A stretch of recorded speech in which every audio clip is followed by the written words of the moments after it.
Hello guys, ito kami pauwi na. Medyo maganda nga naman ang panahon sa paligid dahil wala nang init. Makulimlim lang siya, so ito kami guys, no. Naglalakad. Medyo nakakapagod dahil ang layo pa, no. Galing pa kami doon sa ilog ng San Mateo, galing. Kaya ngayon guys, dito na kami sa mismong kalagitnaan ng patag. Yan. Magandang area dito, no. Ang sarap. Masarap sa pakiramdam. Doon tayo magtambay. Doon. Maganda doon. Ayan. Inggit ka lang. Inggit ka lang sa ganda. Ang ganda nga naman ka. Nako. Saan? Yan dito. Maganda, okay naman ito. Hindi masyado maputik. Hello guys, ito po kami ngayon. Medyo dito na po kami sa mismong kalagitnaan ng patag. Wala na dun sa ilog. Sa sapa. Okay, dito tayo. Sa ating mga viewers yan, sa lahat mga friends, mga followers. Magandang araw sa inyong lahat, no? At sa inyong patuloy na suporta. Dito tayo ngayon, oh. Mga kalode, dito tayo sa taas, banda, oh. Magandang view dito.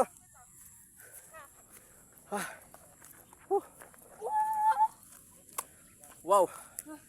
Ang gaganda. Ito, baba ko na may ibang kong gamit. Ayan. Okay lang kayo. Ayan. Tulungan ka namin. Ilo. Ito tayo ngayon guys, no.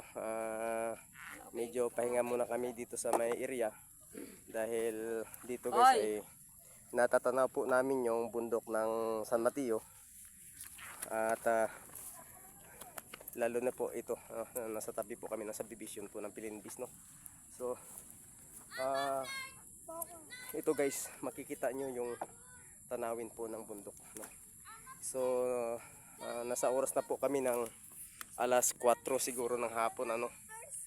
Kaya ito kami ngayon guys, medyo pahinga muna kami para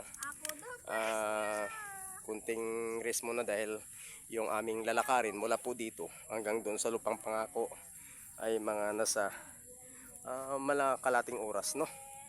Kalating oras pang lakarin namin guys. Dahil tipid muna guys, dahil wala pa tayong budget para doon sa mga pag-uupa ng tricycle. Kaya sa inyo mga kaludi, mainam na dinadalaw din natin yung mga area na kung saan po yung ating binablog, no.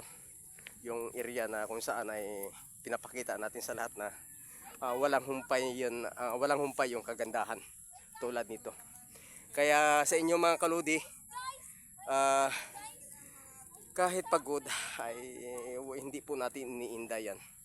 Subalit sa ngayon guys, ito ay mainam na tayo naman muli na makapagaong dito at tumambay. At mainam, no, mayroon pang tupa pala doon ay ati pong lalapitan, no. Gusto po natin kukunan po ng view. Yan ang sinasabi nilang tupa, no. Yung tupa kasi guys parang singhan tulad din ng ano yan, ng kambing, no. Kaya yung kambing guys ay yung kanyang balahibo ay diretso, no. Subalit yung tupa ay ito po ay kulubot, no. Ayan, maganda po yung mga tupa. May kamahalan po yung tupa guys, no.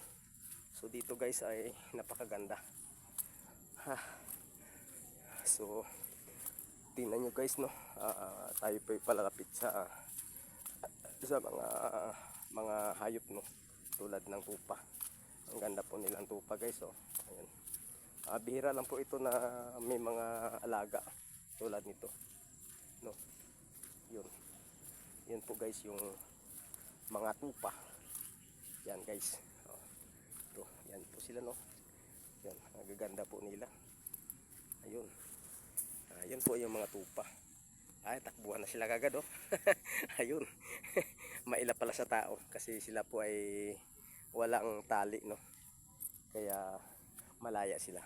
Sa inyo mga guys, maraming salamat po. Please pag-subscribe din po sa ating